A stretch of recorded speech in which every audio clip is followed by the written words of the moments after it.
BJP Karnataka में भी सत्ता पर काबिज है और केंद्र में भी है। आप सब जानते हैं दोनों जगह यानी कि डबल इंजन की सरकार कर्नाटक में चल रही है। बीजेपी के शब्दों को अगर दोहराएं तो दोनों ही जगहों पर वो सत्ता को दोहराना चाहती है इस बार के चुनाव में। यानी अभी जो कर्नाटक में चुनाव है और उसमें भी सत्ता हासिल करना चाहती है और 2024 में भी सत्ता हासिल करने का लक्ष्य बीजेपी ने रखा है। लेकिन इस वक्त कांग्रेस के दोहरे वार से बीजेपी बेहाल हो रही है। बीजेपी शायद इस गुमान में थी कि उसे चुनौती देने की ताकत किसी में भी नहीं है। बीजेपी ने खुद को अजेय मान लिया था, लेकिन अब भीतर और बाहर दोनों जगहों से मिल रही चुनौतियों से बीजेपी हिल गई है। कर्नाटक चुनाव से पहले टिकटों के बंटवारे ने बीजेपी की पोल खोल दी है, बता दिया है कि बीजेपी भीतर से कितनी खोखली है और कमजोर है।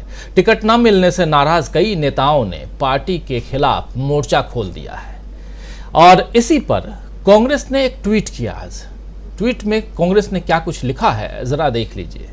कांग्रेस ने लिखा कि देखा आपने, जो कहा था वही हुआ। कर्नाटक बीजेपी में भगदड़, इस्तीफों की बारिश।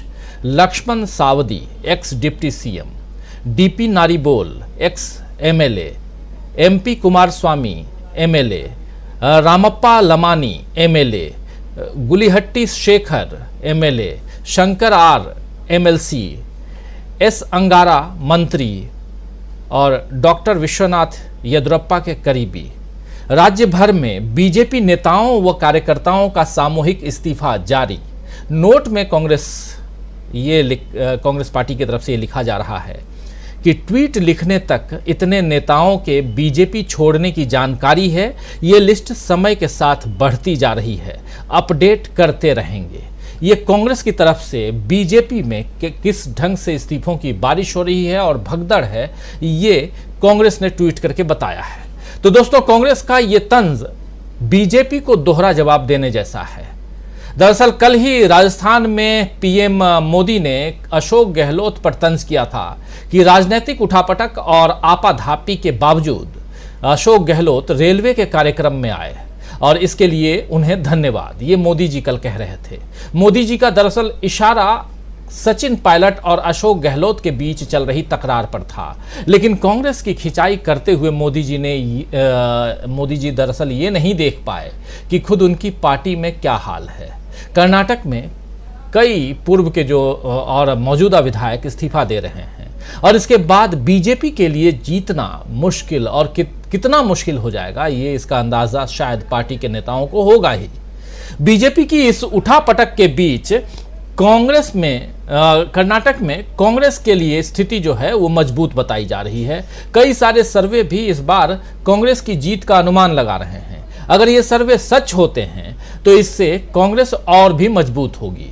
और दूसरी तरफ कर्नाटक से इधर छत्तीसगढ़ की तरफ बढ़ें तो छत्तीसगढ़ में भी कांग्रेस मजबूत है ही और आज वहां पर चुनावी शंखनाद करने के लिए प्रियंका गांधी बस्तर पहुंची। बस्तर आप सब जानते हैं जो नक्सल प्रभावित क्षेत्र कहा जाता है, लेकिन वो धीरे धीरे शांति की ओर बढ़ रहा है और आदिवासी बहुल ये राज्य है जिसमें सबसे ज़्यादा आदिवासी बस्तर में पाए जाते हैं, रहते हैं, निवास करते हैं। और इसी बस्तर में कांग्रेस ने भरोसे का सम्मेलन आज आयोजित किया था, जिसमें प्रियंका गांधी ने शामिल होकर के कांग्रेस की मजबूती का ऐलान किया और साथ ही 2018 के पहले के 15 सालों के बीजेपी शासन की कमियां गिनाकर यह बताया कि बीजेपी ने बस्तर का कितना नुकसान किया है। प्रियंका ने अपने भाषण की शुरुआती लाइनें आदिवासियों की भाषा गोंडी में बोल करके यहां के लोगों से अपनी नजदीकी को बयां किया है। जरा सुन लीजिए प्रियंका गांधी कह क्या रही हैं। आज भरोसे का सम्मेलन है। इतनी बड़ी तादाद में मैं देख रही हूं, मेरी बहनें यहां आई हैं मेरी बातें को सुनने के लिए। क्यों आई हैं? मैं तो छत्तीसगढ़ पहली बार आई हूं, मुझको तो आप जानते नहीं हैं। आप इसलिए आई हैं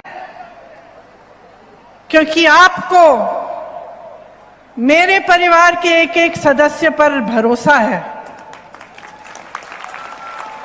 आप इसलिए आई हैं क्योंकि आज से कई साल पहले 1955 में पंडित जवाहरलाल नेहरू यहां आदिवासी सम्मेलन में आए थे, आपके संपर्क में आए, उन्होंने आपके लिए कार्य किया, विकास किया। आप इसलिए आई हैं क्योंकि इंदिरा जी के दिल में आपके लिए एक बहुत खास जगह थी। पूरी देश में वो घूमी और शायद मैं पहली बार यहां आ रही हूं बस्तर में, लेकिन मैं आपको बताना चाहती हूं कि बचपन से मुझे बस्तर के बारे में मालूम है। मैं आपकी हस्तकला को पहचानती हूं, आपकी संस्कृति को जानती हूं, यहाँ की कहानियों को जानती हूं और आपके संघर्ष के बारे में सब कुछ जानती हूं, क्योंकि मेरे परिवार के एक एक सदस्य ने आपके संघर्ष को पहचाना, आपकी संस्कृति को पहचाना और आपके आत्मसम्मान का आदर किया। और आगे चलते चलते कांग्रेस पार्टी ने जितना भी काम किया यहाँ उसी भावना से किया, उसी भरोसे की वजह से किया। देखिए, जीवन का जो भी रिश्ता होता है, चाहे परिवार के साथ, परिवार के सदस्यों के साथ हो, दोस्तों के साथ हो, सहेलियों के साथ हो, काम करते हैं तो जो हमारे साथ काम करते हैं उनके साथ, हर रिश्ते में भरोसे की जरूरत होती है। ऐसा कोई रिश्ता नहीं होता, जीवन का ऐसा कोई कार्य नहीं होता जो भरोसे के बिना हो सकता है। अभी मैं यहाँ आपके सारे स्टॉल देख रही थी, तो वहां कोने में शायद एक आइसक्रीम बनाने का स्टॉल है। एक मेरी बहन खड़ी थी, उसने कहा बहुत देर से इंतजार कर रही थी, आइसक्रीम बनाई थी, लेकिन बहुत प्यार से मुझे कहा कि दीदी आप मत खाओ, आपका गला खराब हो जाएगा, आपको बोलना है, ठंडा मत खाओ। देखो, एक पल में मुझसे रिश्ता जोड़ दिया, एक पल में मेरी सहेली बन गई, और ये भरोसे के आधार पर ही होता है। इसीलिए सार्वजनिक जीवन में सबसे महत्वपूर्ण चीज क्या होती है? भरोसा ही होता है। आज हम सब नेता तो सुन रहे थे आप प्रियंका गांधी को, भरोसे का सम्मेलन कर रही हैं बस्तर में और परिवार को कैसे जोड़ रही हैं। और प्रियंका भाषण की कला बहुत अच्छी तरह से जानती हैं और रिजेंबल करती हैं अपनी दादी से, आप सब अच्छी तरह से जानते हैं, यानी कि इंदिरा गांधी से। तो प्रियंका को देखने के लिए काफ़ी भीड़ जुटी थी आज छत्तीसगढ़ के बस्तर में।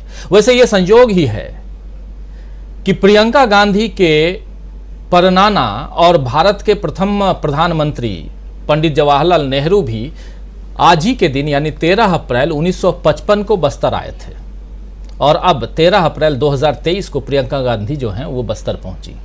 कांग्रेस और बस्तर यानी दोनों के कैलेंडर में ये तारीख इस वजह से अब आज खास हो गई है। खैर, प्रियंका के इस दौरे का अच्छा असर छत्तीसगढ़ चुनाव में देखने को मिलेगा, इसका अनुमान कांग्रेस लगा रही है, क्योंकि इससे पहले हिमाचल चुनाव में भी प्रियंका की सक्रियता से कांग्रेस को जीत मिली थी। विधानसभा चुनाव के लिए कांग्रेस की रणनीति मजबूती से तैयार हो रही है। इसके साथ ही कांग्रेस 2024 के चुनावों में भी बीजेपी को मात देने की योजना बना चुकी है।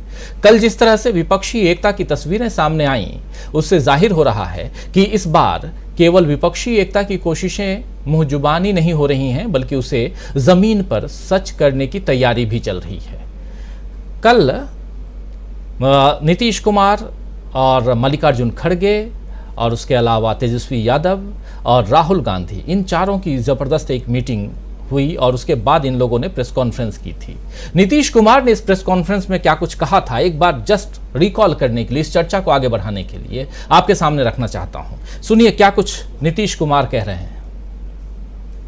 अभी काफी देर बहुत ही हम लोगों ने चर्चा कर ली, और जो आपको बताया अभी, तो इन्होंने जानकारी दे ही दी है कि अधिक से अधिक पार्टियों को पूरे देश में एकजुट करने का प्रयास करना है, और उसके लिए हम लोग अपना कोशिश करेंगे। सब लोग एग्री करेंगे, वो सब लोग बैठेंगे और एक साथ हम लोग आगे का काम करेंगे, मिलकर के चलेंगे। ये बात तय हो गई है, और इन सब चीजों को लेकर के ये भी कई लोगों से बातचीत हुई है, हम लोगों की बात हुई। हम लोग फिर एक बार आज जो बात हो गई है अंतिम तौर पर बात हो गई है, अब उसी के आधार पर फिर हम लोग कर लेंगे और जितने लोग एग्री करेंगे उस सब लोगों को फिर हम लोग बैठ करके आपस में आगे का निर्णय तय करेंगे। तो ये अरे आप तो मत समझिए, आप जिस दिन बैठेंगे ना एक साथ उस दिन जानिएगा बहुत ज्यादा लोग इकट्ठा हो।